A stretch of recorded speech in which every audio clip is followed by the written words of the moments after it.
Greetings, Nerevar.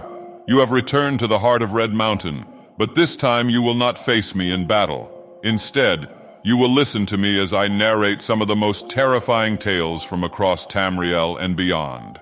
Tales of horror, madness, and betrayal that will chill your blood and haunt your dreams.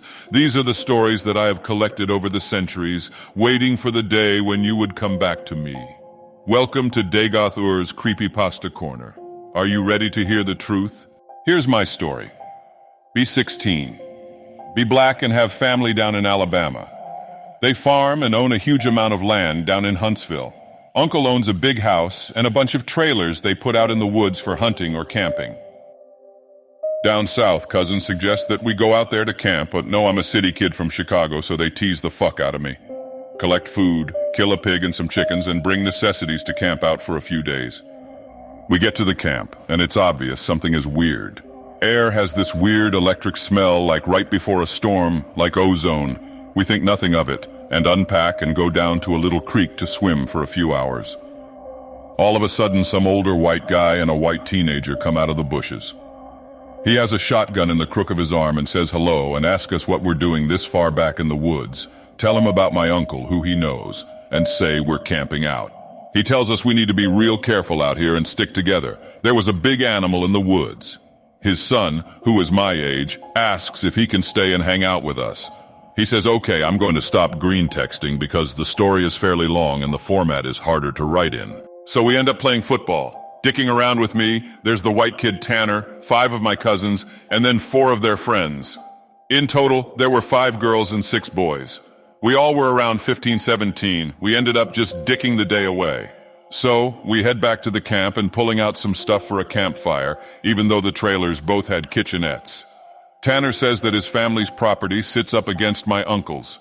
He wants to run home and ask his dad if he can come out camping with us. My cousin Rooster says he's going to go with him since it's going to get dark soon. One of the girls also wants to tag along. It's about 7 o'clock. And it's starting to get pretty dark. They take flashlights and take the trail toward Tan's property. The rest of us chill. We make s'mores, drink, and kiss on the girls. About 30 or 40 minutes later, there's the smell of ozone again. You could smell it over the smell of the fire we had started. This really nasty, coppery smell, like right after you've had a nosebleed and it stopped. It wasn't exactly like dried blood, but it was that nasty, metallic, back-of-your-throat smell. We immediately think that it's some kind of electrical malfunction, or someone left a hot plate on or some shit. We search the trailers and nothing is on, and we can all smell it. All of a sudden we can hear people booking down the path toward us, and Rooster Tan and the girl all come running into the clearing out of breath. And they don't even break stride. They all run into the trailer, right by where the fire is. We all get the fuck out of there and into the trailers. They end up calming down. Even Rooster is crying his fucking eyes out at this point. All the while, the fire is guttering lower and lower, so my other cousins say fuck it and are about to go outside to get the generator out of a shed between the trailers. Tanner goes, fuck no! Lock the front door! Ain't nobody else going outside. He's been crying too, and his eyes are bloodshot and puffy, and his pants are dirty as shit. He goes on to tell us that they went up to his house. His father said sure, he could go out camping, but to make sure they were careful on the way back, and that maybe they should take one of the hunting rifles just in case. Evidently, Tanner had seen something in their yard a few days before. One of their pigs had come up, ripped up and half-eaten. They assumed it was just some big cats or coyotes, even though they don't usually fuck with live animals. He had gone upstairs and packed his stuff and told his dad they would be okay without the rifle because coyotes avoid people. So they started walking back toward where we were camping. So Rooster finally stops crying and shaking. The girl already had, but she was just staring out the window with a dumb look on her face. He says they had gotten halfway into the woods toward the camp when they started to hear shit in the forest. It was almost pitch black by this time, so they weren't sure at first what the fuck it was. The girl says that she heard something in the bushes right off the trail, and they all beamed their flashlights over there, and there was someone standing back in the woods in a little hollow. Rooster said they shouted at him and told him that he was scaring the fuck out of them and what a dick he was. He says that's when he realized that the guy was facing away from them. So they keep walking, and they start smelling the nasty coppery ozone smell. They say that they look off into the forest on the opposite side, and it's a dude standing in the forest, backward slightly closer to the path. So now they start power walking, and Tan keeps going. I should have taken the fucking rifle. As they're telling the story, the smell is still super strong even inside the cabin. They say that after they started walking faster, a kind of low gibbering had started coming from both sides of the wood. And as they started booking it back to the trailer, the girl said she had flashed her flashlight out into the woods to the side of them and had seen something jerking itself through the woods. The gibbering just got louder and louder, and when they could see the light from our campfire, something had come out of the woods about 40 yards behind them onto the track, and they had just flat out ran as hard as they could to the trailer. So we're out in the fucking woods, and we're assuming at this point it's some rednecks or some shit trying to fuck with us. All of a sudden, my other cousin Junior starts going on about how he went to school with a native kid that was telling him about the Goatman or some shit. We promptly tell him to shut the fuck up because we don't need any spooky talk right now. But he just keeps going on and on about how it's the fucking Goatman and how we're in his woods and blah blah blah. Now at the time I had never heard of this Goatman or any of that, but then a couple years ago, the year before I graduated from college, I had a Menem for a roommate and I ended up asking him about it. And to sum it up, it's basically a fucking man with the head of a goat and he can shapeshift and he gets among groups of people to terrorize them. It's also supposed to be kind of like the Wendigo and it's bad mojo to even talk about it and even worse if you see it. Keep in mind, I didn't know this back when I was 16, so my cousin is going, the Goatman's going to get in and fucking get us. The girls are all terrified and my cousins and I are all fucking trying to figure out if it's just some hillbillies or if it's some animal. So all of a sudden the smell just goes away. Like to this day, I haven't even experienced anything like it. Like usually smells fade away or lessen. It just literally was there 1 second and then not the second. So it's after an hour, making it around 9 or 10. We've stopped shitting bricks enough to go back outside and stoke the fire again. We figure it was just some assholes trying to fuck with us, so we don't go back home because we think if we do, they'll chase us through the woods or some crazy shit. Nothing else weird happens that night. And we stay another night, and for the main part of the night, nothing happens.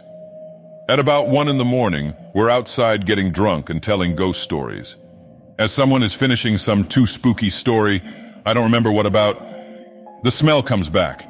It's so fucking strong that one of the girls literally starts vomiting. I stand up and you can actually feel how clammy the air is. I say, we should get inside and this isn't right. We should have just fucking left. We all go back inside and we're standing around. My cousin just keeps going on about how it's the Goatman. And my cousin Rooster tries to shut him the fuck up, and all the while I'm just feeling that something is wrong. And I can't figure out what the fuck it is. We end up sitting in there for a while. The smell is just as strong, and we're terrified and all huddled in this camper. We end up cooking brats for everybody because nobody wants to go outside. It's one of those packs with 4 brats. We have a total of 3 packs. I grill them up on the stove and give everybody a hot dog. I get mine. After a while, one of my cousins gets up and goes over to the pot to get another one.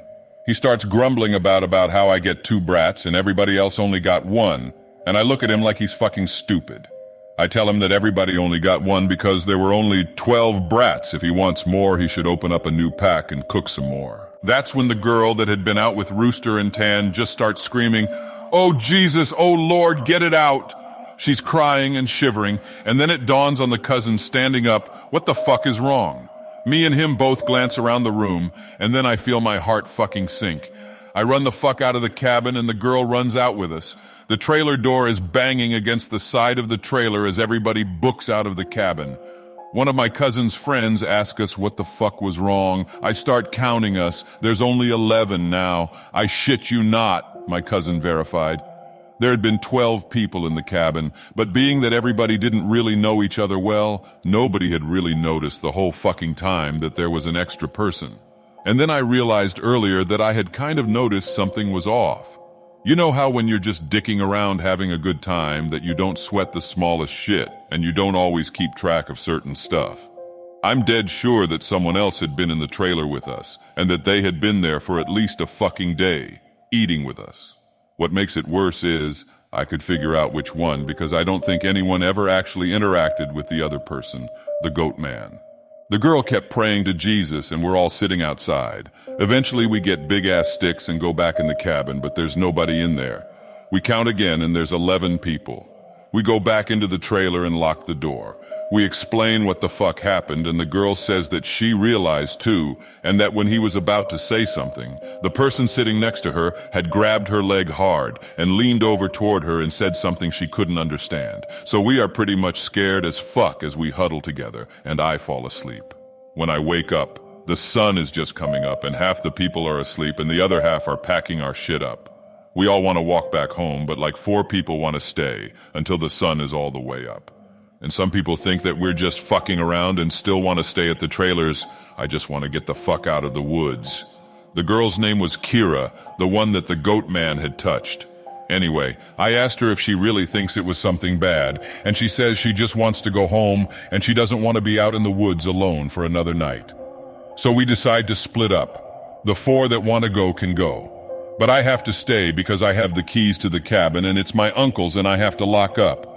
I'm super pissed at this point because I feel like people aren't taking this shit seriously, and I definitely didn't want to be out in the woods for another night. I spend the rest of the day trying to convince the rest of the people, now 4 girls and 4 guys, to get the fuck out of Dodge. Tanner leaves with them to go get a rifle and says he's going to be back. So there are just 7 of us left by 4 p.m. At around 5 p.m. he hasn't made it back yet, and we're getting extremely fucking antsy. And the only reason I stopped begging them to go back was because he went to get a gun. It's about 5:30 p.m. or so when the one cousin that did stay says that the girl Kira is outside. We all look outside and sure enough, she's standing by the fire pit with her back to the cabin. I'm thinking to myself, if she was so fucking scared, why the hell would she come back? And then I get this nasty feeling in my gut. Keep in mind the whole time the coppery smell has been gone. Now I realize I can smell just a twinge of it. I say this to the rest of them and everybody. And these are the people that wanted to stay in the fucking woods after we had the goddamn Goatman in our midst, is laughing at me and asking if I set this up to scare them. I'm looking at them like, I'm not fucking bullshitting you at all right now. I ask them why the fuck would I play like that. So one of the girls goes outside to get Kira. She gets halfway to her and stops cold. Kira starts heaving. I don't know how the fuck to describe it. Sort of like if someone with their back turned was laughing without actually making any sound. It was this fact that made me realize there was not a fucking sound in the whole woods. It was dead silent. This was like later in September, so it was still fairly hot at the time, but it was super chilly some days too. And you could usually hear big-ass geese honking or some kind of birds or squirrels chit-chatting. So I step out the door and tell her to come back in the fucking trailer right goddamn now. She backs up into the trailer and we lock the fucking door. We pull down all the shades except one and put a guy there in a chair to watch her. She stands there for another 20 minutes or so. The guy turns to say that she's still there. And there's a huge fucking bang on the door. We all jump the fuck up and scramble around the living room of the trailer. The banging is super fucking loud. So now my cousin is holding one of the girls, and the other 2 are kinda giggling with nervous laughter, and me and the other 2 guys are shitting bricks. Then we hear Tan. He's screaming, "Let me the fuck in! Stop fucking playing!" So we go over to the door and open it, and he stumbles in with a rifle. There's nobody else outside. Evidently he had walked up to the campsite. Nothing weird happened in the forest, but he had seen a girl. Mind you, he said it was not Kira standing there. When he had gotten to the edge of the clearing, she had turned toward him with the slack-jawed look and just stared him down, slowly tracking him as he walked around the outside of the clearing towards the camp. He said it wasn't till he was almost halfway to the trailer he had realized that she was getting closer to him. She had started off by the fire, and without him even seeing her move, she had been turning, inching closer. He said he just ran the rest of the way back to the cabin thinking it would open. And when he got to the door and it was locked, he turned, and it was about half the distance to the door. He looks around the room and then gets super pale. He pulls me to the side and whispers in my ear, "You know there are only 7 of us in here, right?" I get that feeling where your stomach drops to your nuts. It had been back inside the trailer while we were sorting out who was going where. And then when we all went outside to talk earlier in the day, it has just slipped right back in. We looked out the window and there is nobody out there, so we recount everyone, and then basically I go over and ask everyone how many people were here earlier, and everybody says 8. I say, well, how many are here now? They all do the count and then realize there are only now 7 people in the cabin. So Tan had brought back a couple boxes of ammo and his rifle. And he had told his dad that there was some kind of animal in the forest because he didn't think his dad would believe him if he said it was Goatman. He says that his cousin is supposed to be coming down in a few hours and that in the morning we can all go back to his place and his cousin will drive us home. Now, I'm really fucking terrified, but I at least feel better because we can be American and shoot the fuck out of whatever it is if it comes back. But then my cousin gets into this huge argument with one of the girls because she thinks that I'm trying to be funny and prank them and that she's getting really scared and that I'm not funny. He keeps telling her I'm not that kind of person. And she says, well, how do we know the girl wasn't just Tanner in a wig? Or if it's really the Goatman, how do we know that this is the real Tanner and that Goatman just didn't kill Tanner in the woods and take his gun? So we fucking get into a huge argument about this where me and Tan are like, we could seriously be in danger because at the very least someone has been sneaking themselves into our fucking trailer without us knowing and mingling with us, and at worst, something bad is in the forest fucking with us. One of the girls is crying and saying she wants to go right now, and we're trying to tell her we shouldn't because none of us are walking through the woods in the middle of the night. At this point, the sun is starting to go down and it's getting a little cloudy out. We eat something and turn on the radio for a while, but we can't really get a station out there with anything decent. So we turn it off at about the time that Tan's cousin shows up. He was like 19, I think. At this point, the sun is just barely over the horizon, and he has one of those heavy-duty lantern flashlights and another rifle. He walks up to the trailer, and we whisper to Tan, asking if he's sure that's his cousin, and he says yes. The guy looks behind him and all around the camp, then walks in. He kind of glances at all of us and looks a little confused. He says, "Where's your other little buddy at? I figured she would meet me up at the cabin. Is she a little slow or something?" He also asked whether we had been cooking blood in the cabin, because it smelled like blood in hot pans all the way up the trail. We are all like fucking nope. But we ask him what the fuck he's talking about with the girl he saw. He had come down the same trail Tan had been using, and he had come up on one of you's guy's buddies standing in the middle of the trail, looking at him slack-jawed. He had asked her a bunch of questions, but all she did was just look at him. Then she smiled at him, and he said he kept walking. She couldn't seem to keep up with him and kept lagging a little behind him. He said he asked her if she was hurt or something, and if she needed any help, but she had continued to stare. Eventually, he had been walking and turned around a bend in the trail, but when he turned around and went back to see if she was okay, the trail was empty. He'd assumed she had taken some shortcut through the woods to our trailer. We tell him the whole story of what's been going on. I half expected him to say we were full of shit, but he just listened and then sat down on the couches in the living room. Tanner's cousin gets back to the girl. He says when she had kept trying to lag behind him, it had kind of weirded him the fuck out, so he tried to keep her in front of him, but no matter how slow he walked, she was always lagging a little behind, and that he smelled this nasty smell, and it got stronger as he got to the camp. Eventually it got really strong. She had said something really low that he didn't catch, and when he had turned around, she had been right the fuck up on him, and he stepped back from her. It was at this point he asked her if she was okay, and if she wasn't, him to carry her back the rest of the way, and she just kept staring. He said he reached out for her, as in to grab her on the shoulder, but he must have misjudged the distance, because she was off to the side of where he had put his hand, like she had moved while he was looking dead at her. So at this point, we know this shit's real, unless Tan is playing a joke, which we can tell he's not, because he's almost pissing his pants. So they load up their rifles, we eat some more, and we just kind of sit around until about 11. To this fucking day, every time I think about this, I really pray to God that it's some huge prank that my cousins played on me, and just never revealed so I would shit for the rest of my life. At round 11, the stink of copper turns into an actual nasty, gross, blood-like smell, like cooking blood and singed hair. Tan and his cousin Reese get the fuck up instantly and grab the rifles. There's like a half-knocking, half-clawing at the door, and I shit you not, there's this voice, and it sounds like when you see those YouTube cats and dogs whose owners teach them how to talk. It says in this halting, weirdly toned voice, "Let me the fuck in, stop fucking playing." It made my fucking nuts creep up against my body, and one of the girls just starts crying and calling on Jesus. It was so fucking obviously not a person talking. It didn't have the right cadence, and that's some shit that I never realized until that moment.